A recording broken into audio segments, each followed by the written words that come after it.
오늘 마태복음서 25장에는 복음서 비유들 가운데 가장 유명한 이 달란트 비유가 등장합니다. 어떤 분들은 달란트 비유가 2달란트를 가지고 2달란트를 남기고 또 5달란트를 가지고 5달란트를 남겼다고 해서 이것이 경제적인 풍요나 어떤 성공 신화를 말하는 걸로 이해하는 경우가 있지만 사실 전혀 그렇지 않습니다. 오늘 14절 말씀을 보면 서두부터 예수께서는 이 비유의 말씀을 우리에게 왜 전해주고 계시는지 밝히고 있습니다. 그것은 바로 하나님 나라, 하늘 나라입니다. 따라서 5달란트, 2달란트를 남긴 이 종들의 이야기는 단순히 우리가 풍요로워진다는 그런 뜻이 아니라 이 땅에 하나님 나라가 조금 더 풍성한 열매를 맺게 되고 하나님 나라가 조금 더 넓어지게 되었다는 그런 의미를 담고 있습니다. 근데 우리는 이 달란트의 비유를 볼 때마다 그런 해석의 경향을 갖고 있습니다. 어떻게 이 종이 그 달란트를 받아서 어떤 사명감을 가지고 어떤 노력을 해서 얼마나 남겼는가. 주로 사람의 입장에서 이 달란트를 이해하려고 하는 경향이 있습니다. 그러나 복음서의 모든 비유가 하나님 나라를 가르치고 있듯이 이 모든 비유는 주인공이 하나님이십니다. 하나님께서 어떻게 이 땅에 하나님 나라를 이루어 가시는가. 하나님의 능력과 힘을 중심에 담고 있는 것이 복음서에 나오는 모든 비유의 말씀이고 그것은 달란트의 비유도 마찬가지입니다. 몇 가지 중요한 특징들을 언급하면 다음과 같습니다. 먼저 5달란트를 받아서 5달란트를 벌었던 종과 2달란트를 받아서 2달란트를 벌었던 종 사이에 주님께서 어떻게 칭찬하시는지 우리는 살펴볼 필요가 있습니다. 인간의 기준으로는 당연히 더 많은 돈을 받았다면 그 사람이 더 능력 있는 사람입니다.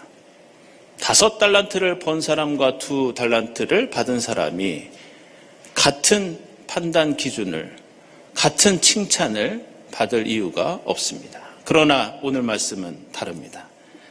21절을 보면 5달란트를 벌었던 종에게 이렇게 칭찬합니다. 잘하였도다 착하고 신실한 종아, 내가 적은 일에 신실했으니 내가 많은 것을 너한테 맡기고 이제 주인과 함께 그 기쁨에 참여할 것이다.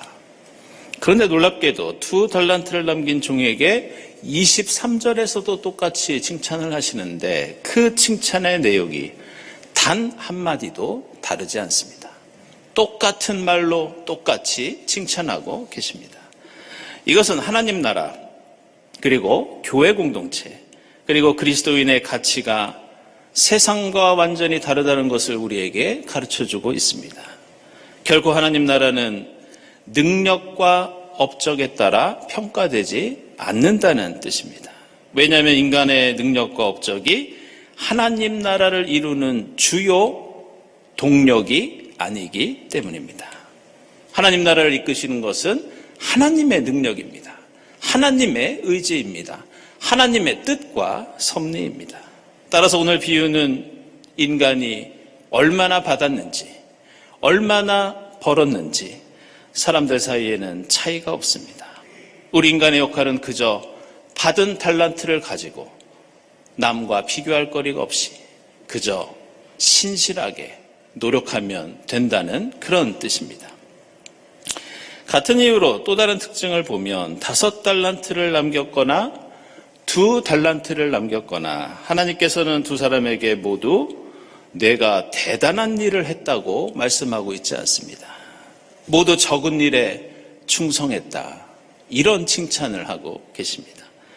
이것도 하나님 나라를 위해 헌신하고 봉사하는 인간의 역할에 대해서 우리에게 매우 중요한 점을 가르쳐주고 있습니다. 그것은 우리가 대단한 일을 해서 대단한 업적을 남긴 것 같아도 그것은 적은 일에 불과하다는 그런 뜻입니다.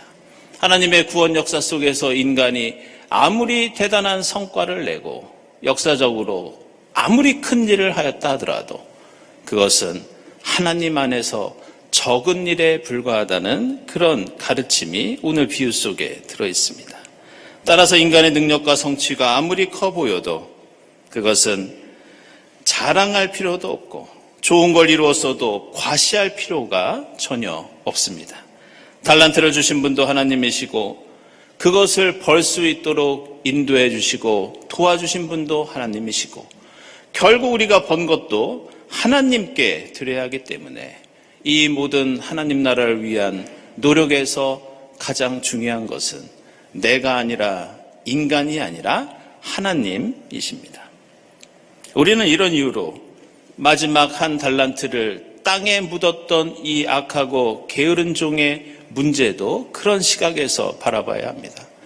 물론 이 사람이 더 노력하고 더 최선을 다해서 많은 것을 남겼으면 좋았겠지만 이 종의 가장 큰 문제는 하나님을 자기 스스로 판단한 것이었습니다.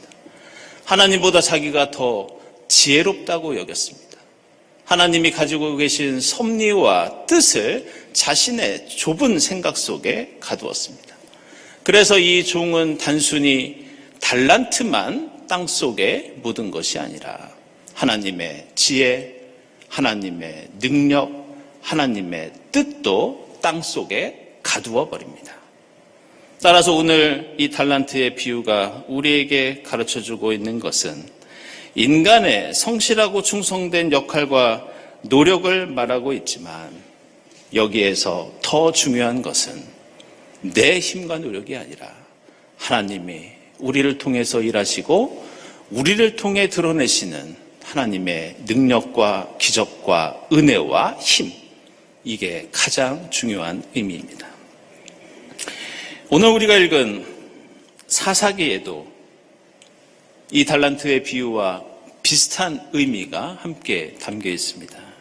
내용을 보면 이스라엘이 어려움에 빠졌을 때 이스라엘을 그동안 구원하고 이끌던 에훗이 죽고 그 뒤를 이어서 여성 사사 드보라가 이제 새로운 사사가 되어서 이스라엘을 구원한다는 말씀이 나옵니다.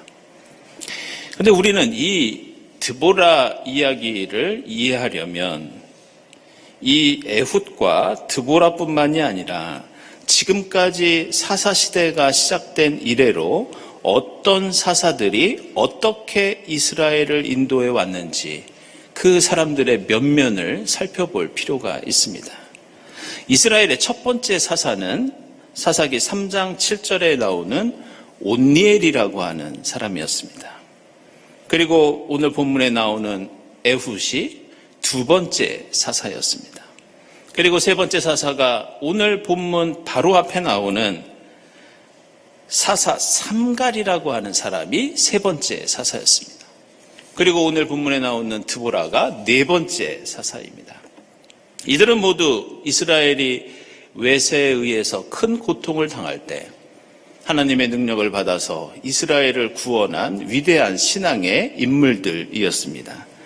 그런데 이 온니엘, 에훗, 삼갈, 드보라, 이 사사들에게는 하나의 공통된 특징이 있었습니다. 먼저 온니엘을 보면 그를 소개하는 3장 9절에서 그를 이렇게 소개합니다. 주님께서 한 구원자를 세우셨는데 그가 곧 갈렙의 아우 그나스의 아들인 온니엘이라고 하는 인물이다. 그런데 여기서 갈렙의 아우라고 할 때 이 아우라는 말이 중요합니다. 이것은 히브리어 단어로 하카론 미메누라고 하는데 우리말로 하면은 가장 어리다 이런 뜻입니다. 따라서 온니엘은 그 집안에서 가장 어린 사람이었습니다. 가장 연약하고 가장 힘이 부족한 사람이 바로 온니엘이었습니다. 이것은 첫 번째 사사 온니엘뿐만이 아니라 두 번째 사사 에훗도 비슷한 특징을 가지고 있습니다. 에훗을 소개하는 3장 15절을 보면 그는 게라의 아들인 왼손잡이 에훗이다. 이렇게 설명합니다. 그런데 여기에서 왼손잡이라는 표현이 중요한데 이 부분을 직역하면 왼손잡이라는 뜻이 아니라 오른손에 이테르가 있는 사람 이런 뜻입니다. 그렇다면 이테르가 무슨 뜻이냐? 이테르는 폐쇄하다, 장애가 있다 이런 뜻입니다. 따라서 에훗은 태어날 때부터 왼손만 썼기 때문에 단순히 왼손잡이가 된 것이 아니라 오른손에 큰 장애가 있어서 어쩔 수 없이 왼손만을 쓸 수밖에 없었던 사람이 바로 이 에훗이었습니다. 지금 우리가 살고 있는 이 사회도 그런데 고대 사회에서 한 손을 사용하지 못했다는 것은 그 사람이 얼마나 차별받고 억압받았는지 우리는 상상할 수 있습니다. 게다가 당시 사회에서 누군가 장애를 갖고 있었다는 것은 하나님께 저주를 받고 심판을 받았다는 그런 오해를 받고 있었습니다. 그런데 하나님께서는 이스라엘을 구원하는 일꾼으로 가장 어리고 보잘것없는 온니엘에 이어서 장애를 가진 에훗을 선택하십니다. 그리고 이것은 세 번째 사사 삼갈도 마찬가지였습니다. 삼갈이라는 이름은 원래 샴가르라고 합니다. 이것은 후리안 족속의 이름인데 이것이 무엇을 가리키느냐? 이 삼갈은 이스라엘의 지도자였지만 이방 족속 출신이었습니다. 게다가 이 삼갈은 아낫의 아들이었는데 이 아낫의 아들이라는 것은 아낫신을 섬기는 자라는 그런 뜻을 갖고 있습니다. 따라서 이스라엘을 지도하는 위대한 사사가 이방 족속 출신이었고 이방신을 섬기는 가정 배경을 가지고 있었습니다. 게다가 3장 31절을 보면 이 삼갈이 블레셋 사람들을 물리치는데 무엇을 들고서 무엇을 통해서 이 블레셋 사람들을 물리쳤느냐? 그것은 바로 소모는 막대기였습니다. 상상해 보시기 바랍니다. 소모는 막대기는 무기가 아닙니다. 그것은 어떤 능력도 없는 그저 나무로 만든 막대기에 불과한 물건입니다. 게다가 블레셋 사람들은 가나안 땅에서 가장 먼저 철기 문화를 도입해서 그들은 철로 만든 칼을 들고 있었고 오늘 드보라 이야기에 나오는 가나안 족속처럼 철병거를 가지고 있던 막강한 군사들을 보유한 족속이었습니다. 그런데 이방 족속 출신 세 번째 사사 삼갈은 오직 막대기 하나로 이 무시무시한 사람들을 물리치고 이스라엘을 구원합니다. 그리고 이러한 특징은 오늘 우리가 읽은 드보라도 마찬가지입니다. 아시는 것처럼 드보라는 여성이었습니다. 그리고 이 시대는 지금부터 무려 3200년 전의 이야기입니다. 죄송한 말씀입니다만 당대의 여성은 한 명의 사람으로 인정받는 것이 아니라 그 가정의 소유물로 재산으로 여기던 그런 시대였습니다. 그런데 이 여성이 이스라엘을 구원하는 지도자가 되고 오늘 말씀 보면 백성들을 재판하는 재판관의 역할을 합니다. 나라가 어려움에 빠졌을 때 국가를 구원하고 인도하는 위대한 지도자의 역할을 감당합니다. 이처럼 오늘 사사기가 우리에게 말씀하고자 하는 그 의미는 명백합니다. 그것은 결코 이스라엘의 어떤 위대한 인물이 어떤 능력을 가지고 이스라엘을 어떻게 구원했는지 우리에게 사람의 능력을 알려주기 위해서 사사기는 기록되지 않았습니다. 오늘 말씀은 반대로 이스라엘의 지도자들이 얼마나 능력이 없고 지혜가 부족하고 얼마나 연약한 사람인지 얼마나 그 사회에서 차별과 무시를 당해왔는지 그것을 우리에게 알려주고 있습니다. 온니엘은 가장 어린 사람이었고 에훗은 장애인이었으며 삼갈은 이방인이자 가진 것은 막대기뿐이었습니다. 그리고 드보라는 여성이었습니다. 그러나 하나님께서는 그들을 세우셔서 하나님의 놀라운 능력을 드러내십니다.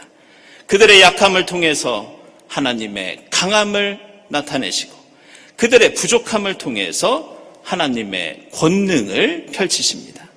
이것이 하나님께서 이 땅에 하나님 나라를 이루시는 방법입니다. 이것이 바로 하나님께서 우리에게 기적과 은혜를 베푸시는 방법입니다.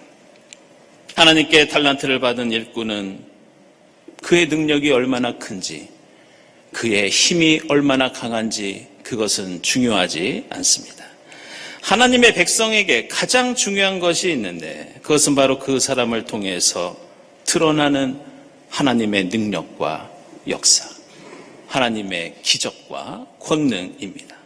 반대로 아무리 세상적인 힘과 능력과 지혜가 있더라도 그에게서 하나님의 능력이 드러나지 않는다면 그는 그저 달란트를 땅에 묻는 게으르고 악한 종일 뿐입니다. 그래서 오늘 사도 바울은 데살로니가 전서에서 우리는 믿음과 사랑을 갑옷으로 입고 구원의 소망을 투구로 쓴다고 선언합니다.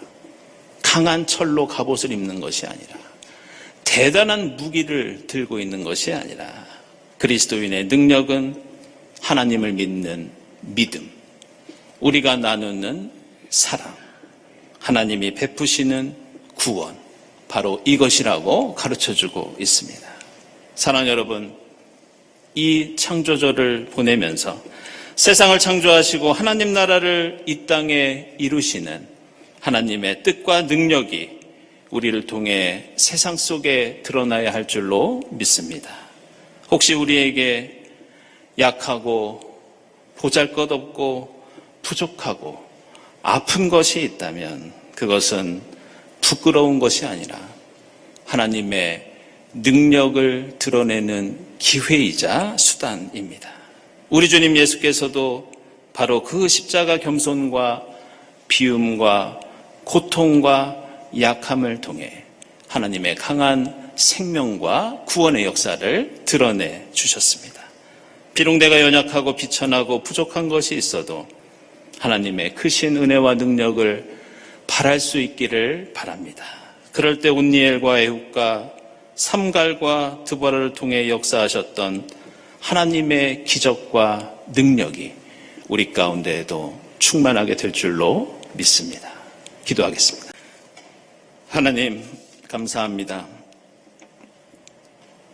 저희의 약함을 통해 하나님의 능력이 드러나게 하시고 저희의 어리석음을 통해 하나님의 지혜가 나타나게 하시며 저희의 부족함을 통해서 하나님 나라의 풍성한 열매가 이어지도록 역사해 주시고 인도해 주시옵소서. 감사드리며 예수 그리스도의 이름으로 기도드리옵나이다. 아멘.